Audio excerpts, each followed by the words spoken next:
Poppy Ismailina untuk mengambil dan memperlihatkan ya kepada calon wakil presiden dan moderator.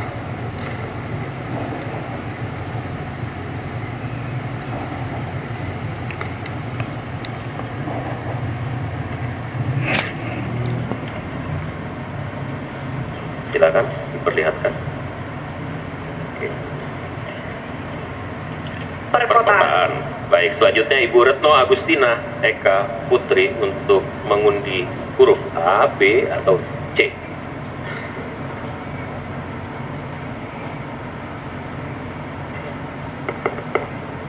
Silakan diperlihatkan huruf B.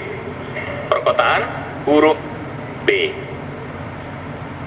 Perkotaan huruf B.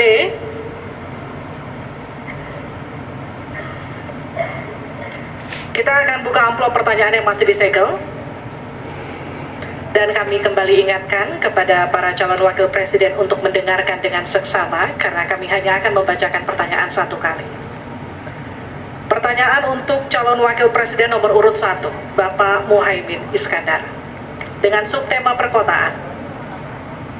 56% penduduk Indonesia tinggal di perkotaan dan mencapai lebih dari 70% di tahun 2045. Permasalahan akan semakin kompleks, seperti transportasi publik, sampah, dan kawasan kumuh.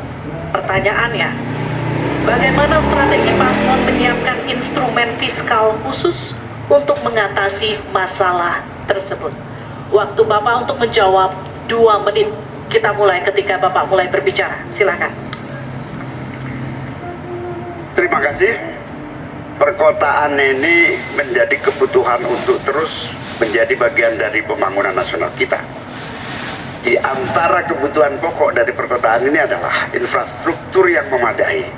Dan dalam kerangka agar tidak terjadi penumpukan penduduk di dalam satu perkotaan, maka pembangunan perkotaan harus dibikin merata di berbagai tempat. Kami memiliki satu tekad bahwa di dalam pemerintahan yang akan datang minimal harus dibangun 40 kota baru yang selevel dengan Jakarta, dengan kemampuan menampung jumlah penduduk, memberikan sarana dan prasarana yang memadai, sekaligus kemampuan untuk terjaganya lingkungan yang memungkinkan untuk sehat, termasuk kehidupan yang memberikan kenyamanan bagi seluruh penduduknya, di mana perumahan tidak terlampau jauh dari pusat-pusat pekerjaan, di mana akses pendidikan bisa sampai pada yang dibutuhkan. Sementara fiskal yang dibutuhkan, kita harus pandai-pandai mengambil prioritas. Sekali lagi, kita bukan setuju atau tidak setuju IKN. Yang paling penting adalah prioritas kepemerataan dan keadilan agar terbangun kota-kota sehingga sarana air bersihnya terwujud. Balikpapan kasihan, Banjarmasin kasihan, Pontianak kasihan. Karena apa? Kota-kota ini dalam waktu singkat bisa kita sulap menjadi lebih baik. Karena apa? Fiskal yang kita sediakan dirata adilkan di masing-masing perkotaan. Terakhir, bahwa perkotaan membutuhkan pendanaan, kita harus libatkan investasi swasta yang kita beri kepercayaan lebih baik lagi. Terima kasih.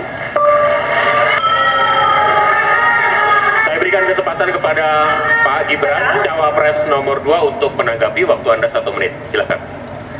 Gus Muhaimin ini agak aneh ya, pengen bangun kota selevel Jakarta tapi nggak setuju sama IKN. Tapi ya monggo lah ya, nggak apa-apa. Yang jelas untuk permasalahan perkotaan kita harus menggarap transportasi umumnya.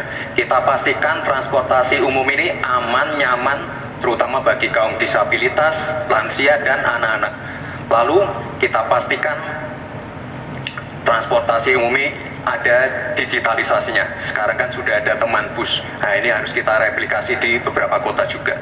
Lalu untuk mungkin di level-level kota kecil kita pakai skema buy and pay service sehingga masyarakat bisa mencoba menggunakan transportasi umum secara gratis.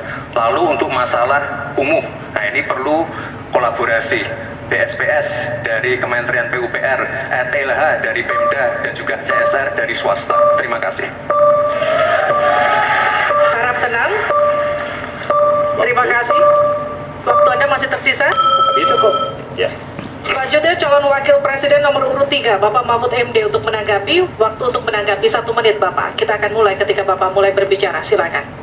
Ya, Cak Imin, saya agak kaget juga mau membangun 40 kota selevel Jakarta. Ya, apa itu bisa dilaksanakan 5 tahun Bapak menjadi presiden dan wakil presiden? Berapa kota dalam 5 tahun? Ini IKN aja sudah puluhan tahun baru dilaksanakan. Itu pun yang investasi baru dalam bentuk janji, belum ada yang melaksanakan. Nah gitu kan. Lalu saudara 40, luar biasa menurut saya, 40 kota selevel Jakarta yang sudah metropolitan seperti itu. Lalu juga pembiayaannya menurut Pak Muhaimin, kalau nanti kita bentuk 40 kota itu pembiayaannya itu APBN, APBD, atau perlukah lembaga khusus seperti tadi ditanyakan oleh panelis melalui moderator. Ini perlu dijawab dulu agar semuanya tidak spekulatif. Selesai. Baik. Mohon maaf waktu Anda habis.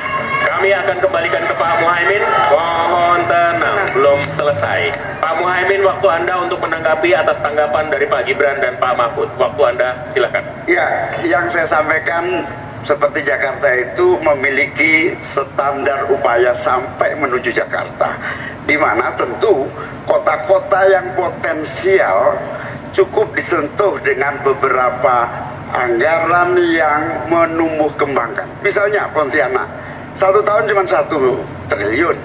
Bagaimana kalau 1 tahun kita bisa investasikan pengembangan kota hingga 3 triliun, 5 triliun.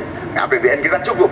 Apalagi kalau seperti yang sampaikan Pak Gibran tadi, melibatkan berbagai cara pembiayaan yang melibatkan baik itu swasta maupun CSR. Jadi apa yang saya sampaikan selevel Jakarta itu target utama.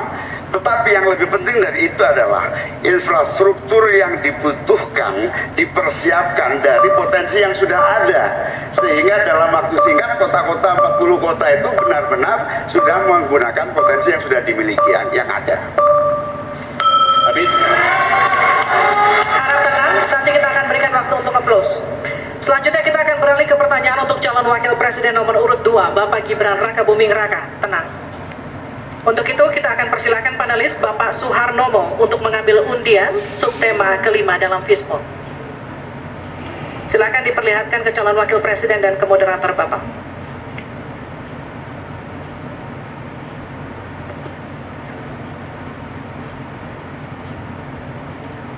Infrastruktur. Pak Tauhid Ahmad. Kami undang untuk mengundi huruf A, B, atau C. C.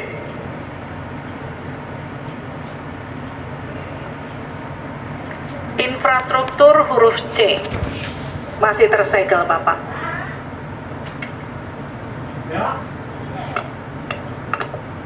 Mohon didengarkan dengan seksama karena kami hanya akan membacakan 1 kali pertanyaan untuk Bapak Gibran Rakabuming Raka dengan subtema infrastruktur.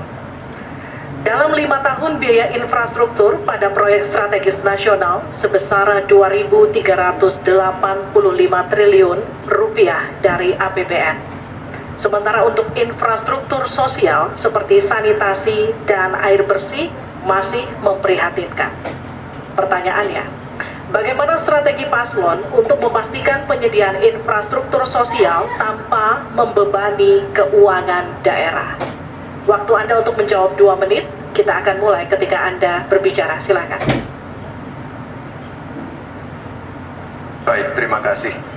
Jika kita bicara masalah sanitasi dan air bersih, ini nanti nyambung ke masalah stunting. Untuk masalah sanitasi, ini perlu kolaborasi banyak pihak. Misalnya apa yang sudah saya lakukan di Solo. Kita membangun IPAL komunal di perumahan padat penduduk. Ini penting sekali. Lalu untuk kebutuhan air bersih, kita juga bekerja sama dengan kabupaten sekitar, misalnya dengan Wonogiri, Klaten, untuk mendapatkan air bersih. Kita juga sekarang sudah ada proyek strategis nasional membangun beberapa bendungan dan embung ini nanti juga penting untuk meneruskan program pengairan nasional yang nanti berguna untuk pengadaan air bersih dan juga untuk mengairi sawah. Ke depan masalah sanitasi dan air bersih ini penting sekali karena kami dari paslon nomor 2 ingin menyiapkan generasi-generasi emas yang sehat dan pintar. Kalau kita mengintervensi masalah stunting, kita juga harus mengintervensi tempat tinggalnya juga. Kita tidak bisa hanya memberikan gizi tambahan untuk ibu hamil dan lain-lain, tapi kita tidak menyentuh rumah tinggalnya. Jadi ini harus dikerjakan secara paralel. Stunting kita kerjakan, pemenuhan gizi kita kerjakan, sanitasi, drainase, air bersih, kawasan kumuh, ini harus kita selesaikan juga secara paralel. Terima kasih. Masih ada waktu? Cukup, Pak? Cukup. Baik, saya berikan waktu untuk Pak Mahfud untuk menanggapi jawaban dari Pak Gibran. Mas Gibran yang terhormat, tadi itu pertanyaan yang dibaca oleh moderator, bagaimana strategi paslon untuk memastikan penyediaan infrastruktur sosial tanpa membebani keuangan daerah. Kayaknya belum terjawab. Tadi yang dijawab tuh infrastruktur fisik semua tuh. Infrastruktur itu kan ya ada infrastruktur sosial, ya itu yang penting. Kemudian regulasi. Bagaimana Anda menyiapkan regulasi sekarang ini agar semua itu bisa berjalan dengan baik? Nah, kalau infrastruktur fisik mungkin sih bisa saja di kuota-adik dari APBN, APBD gitu ini untuk ini. Tapi masalahnya kita punya problem dengan infrastruktur sosial seperti yang ditanyakan tadi. Nah, itu saya kira yang perlu dijelaskan lebih jauh. Selesai. Waktu Anda habis, Pak. Baik, kita akan ke calon wakil presiden nomor urut 1, Bapak Muhaimin Iskandar untuk menanggapi. Waktunya 1 menit. Infrastruktur yang disampaikan Pak Gibran menjadi bagian dari yang perlu disediakan. Tapi infrastruktur sosial atau infrastruktur kerakyatan, pada dasarnya kita bisa melibatkan semua pihak untuk hadir dan memberikan solusi. Contohnya infrastruktur gedung-gedung sekolah yang memberikan kesehatan, kecerdasan bagi masa depan anak didik kita. Apa yang bisa kita lakukan? Misalnya, kita bebaskan pajak buat seluruh penyelenggara pendidikan supaya fiskalnya terpenuhi, supaya pendidikan bisa terjangkau, sehingga semua bentuk pendidikan, semua bentuk yang berkaitan dengan pencerdasan kehidupan masyarakat kotanya, maka dibebaskan pajaknya. Ini seperti yang sudah dilakukan di Jakarta, yang ini bisa kita tarik ke tingkat nasional. Infrastruktur sosial tercipta dengan pemerintah memberi fasilitas yang memadai. Cukup, Cukup, Pak? Bapak? Cukup. Baik. Kita stop, countdown. Tenang. Saya berikan kembali waktu untuk Pak Gibran untuk menanggapi atas tanggapan dari Pak Mahfud dan Pak Muhaimin. Baik, terima kasih. Mungkin Prof. Mahfud dan Gus Muhaimin kurang paham dengan apa yang sudah saya paparkan. Saya tadi juga bicara masalah infrastruktur sosial, stunting itu loh, Pak. Ya, tapi nggak apa-apa. Saya perjelas lagi. Kita punya program makan siang gratis. Banyak yang nyinyir, tapi sekali lagi, Pak, program makan siang gratis ini adalah investasi menuju Indonesia Emas. Program makan siang gratis 400T ini adalah stimulan untuk ibu-ibu, warteg-warteg, warung-warung, catering-catering yang ada di daerah. Bayangkan 400T mengucur ke daerah-daerah. Semua ibu-ibu ikut memasak makan siang untuk anak-anak kita. Itu, Pak, yang saya maksud dengan infrastruktur sosial. Program makan siang gratis, investasi ke depan untuk menuju Indonesia Emas. Terima kasih. Tenang. Baik, kita masih lanjut. Harap Kita tenang, masih kita lanjut. akan lanjutkan. Selanjutnya kita akan beralih untuk pertanyaan calon wakil presiden nomor urut 3, Bapak Mahfud MD. Untuk itu kami persilahkan panelis Bapak Yose Rizal Damuri untuk mengambil undian subtema ke-6 dalam Fishbowl.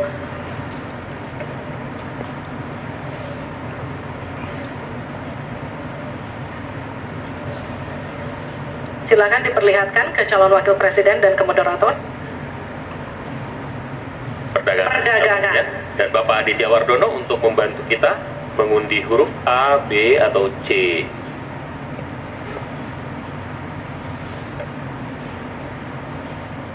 Perdagangan C. Terima kasih. Perdagangan huruf C, Pak Mahfud. Masih tersegel.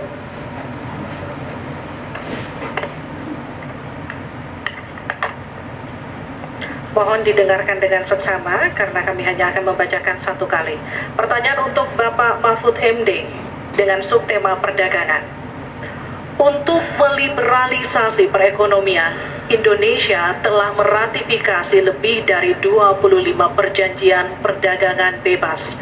Tetapi pemanfaatannya belum optimal untuk mendorong ekspor dan investasi.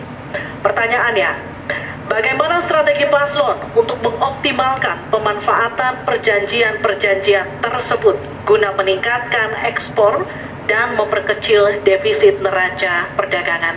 Waktu Bapak untuk menjawab 2 menit, kami persilakan ketika Bapak mulai berbicara.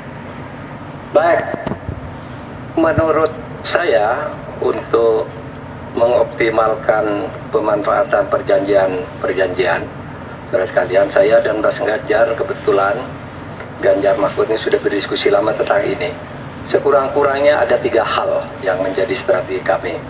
Pertama, mengutamakan diplomasi ekonomi, sehingga para duta besar yang ada di luar negeri itu, menurut Pak Jokowi pada saat awal-awal kami dilantik, duta besar itu adalah duta ekonomi. Optimalkan diplomasi ekonomi dengan negara-negara lain, yaitu.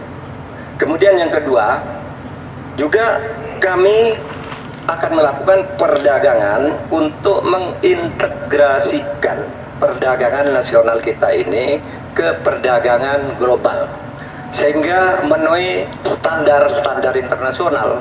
Untuk setiap apa yang kita punyai mau dimasukkan ke dunia global itu sudah jelas standarnya, bisa diterima gitu. Dan kita juga membuat regulasi di sini agar tidak misalnya upaya perdagangan kita lalu diblokir atau dicurangi oleh teman-teman kita sendiri, pelaku-pelaku ekonomi di dalam yang berintegrasi atau berkoalisi dengan pejabat-pejabat publik. Kemudian, saudara kalian, kami akan mengutamakan penguatan ekonomi nasional agar ekonomi nasional itu juga bisa tumbuh ke dalam, sehingga nantinya masuk dengan strategi kedua tadi, bahwa kualitas barang dagangan kita itu bisa diterima di luar negeri dan produktif, sehingga juga tidak susah misalnya untuk diterima oleh dunia internasional. Saya kira itu bagian strategi yang sudah kami diskusikan dan selesai. Terima kasih Pak Mahfud.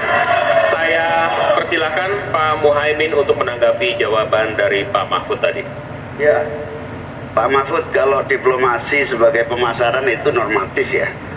Ini sudah menjadi pengetahuan umum. Yang paling penting itu adalah bagaimana nyelepet para diplomat berubah wajah menjadi pemasaran yang tangguh. Diplomasi pemasaran yang ekspansif itu tidak kita miliki, karena memang seluruh cara kerja diplomasi kita masih politik dan sangat normatif. Yang kedua, kita bisa hadir di dalam dunia perdagangan global kalau kualitas produksi dalam negeri kita juga punya standar yang baik. Saya sampai hari ini sangat prihatin, kita tidak ada satupun yang terus mengupgrade secara masif kualitas dan standar, semuanya kayak dibiarkan tumbuh sendiri-sendiri gitu. Tidak ada satu gerakan yang lebih terstruktur, baik dari Menteri Perdagangan, Menteri Koperasi UKM, dalam satu gerakan meningkatkan kualitas berstandar internasional. Cukup Bapak? Harap tenang. Selanjutnya kita akan ke calon wakil presiden nomor urut 2, Bapak Gibran Raka Buming Raka, untuk menanggapi. Waktunya 1 menit, silahkan. Baik, terima kasih. Paslon nomor 1 dan 3 sudah bicara masalah diplomasi. Saya akan memberikan solusi yang konkret aja, paling konkret. Hilirisasi. Kita jangan mau lagi mengirim barang mentah. Kita harus mampu meningkatkan nilai tambah dalam negeri. Saya kasih contoh, nikel.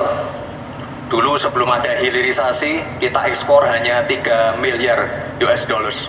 Sekarang setelah hilirisasi bisa menjadi 33 miliar US dollars. Ini saya baru bicara masalah nikel loh Pak, belum bicara masalah tembaga, boksit, timah, dan lain-lain. Konkret, jelas, singkat, padat, jelas. Terima kasih.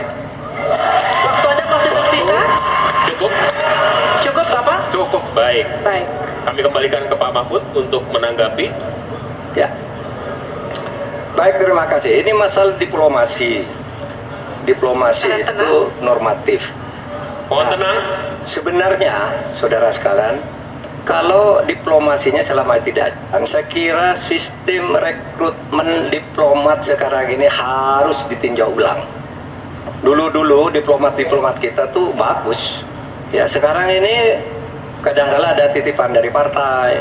Kalau belum dari partai, belum masuk, itu tidak disahkan. Di DPR partai ini belum masuk. Nah, saya sudah bertugas, nggak jelas. Dia nggak ngerti, nggak punya pengertian dasar-dasar diplomasi. Sehingga kalau saya diberi kewenangan, nah nanti diplomasi ini diatur kembalilah rekrutmennya itu. Betul-betul orang yang memenuhi syarat.